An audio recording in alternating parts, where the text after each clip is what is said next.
I don't be ashamed na Ilocano. Wow, that is one thing I like about you, sir. Being natural, being true to yourself also. One last question po. How long will you be staying in Qatar, and will there be a time na magde-decide po kayo na it's enough and I need to go back to my country para doon na lang ako mag-settle and continue the legacy na nasimulan mo? Parang you know, it's so hard once na experience mong namuhay ti sa baling nga bansa, parang bilbirokem to actually, kasi tibiyag ti sa baling nga country, although narigat, pero you know, it's really different. Parang mas maganda, although makuna tayo nga medyo nangingina, but still parang iba ang aura, iba ang environment, iba ang you know, the people you deal with. Parang basta ang feeling ko is masaya na kahit I think at the age of 60 probably, although I'm already 50 plus, 50 plus, pero parang as much as possible, parang ayaw kong huminto ng trabaho, kasi once you na huminto ka, nga sumardan ka itong trabaho, parang nag-deteriorate metende dyan health mo. Yeah. Although you have your own savings probably, but it's not enough, especially if you are helping members of your family and your community. I don't think you have to stop working unless na siguro mawan na kitulubong probably. That's the time nga ang sumardeng akto siguro nako. Wow.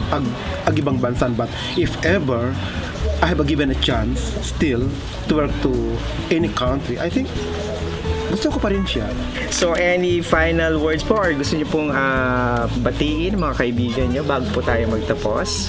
Well, to my mom, I'm sure you're watching right now. Just remember, my family, just remember to my niece, nephews, and my brothers and sisters, just remember, I love you.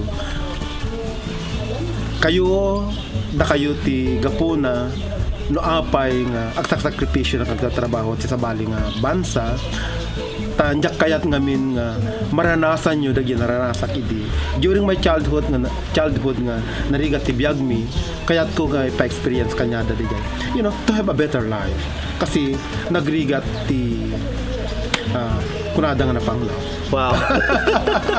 Na-touch naman po ako sa message ninyo. Parang saludo talaga ako sa inyo, sir. Parang nakaka-relate ako kasi sabi nyo kanina, napakasarap na tumulong ka sa family mo. It's a matter of prioritization now.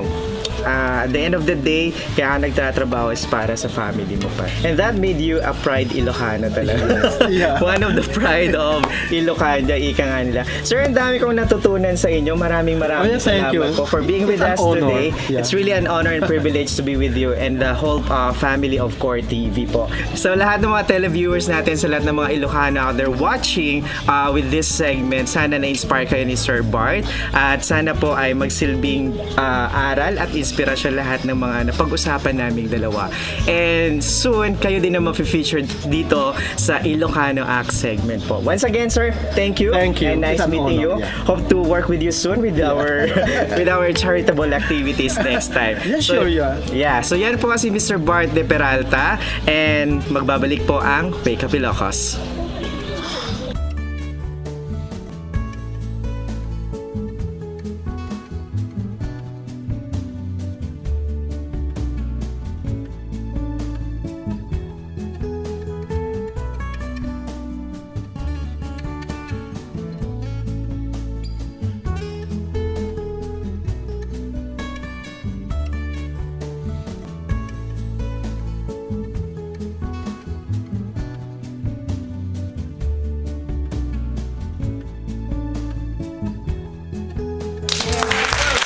Ayan, napanood po natin ang isang kwento ng buhay ni Mr. Bart de Peralta, isang napakasipag, napaka-hardworking and humble na kababayan natin, kapatid. One thing I like about Mr. Bart de Peralta is yung perspective niya sa buhay, or yung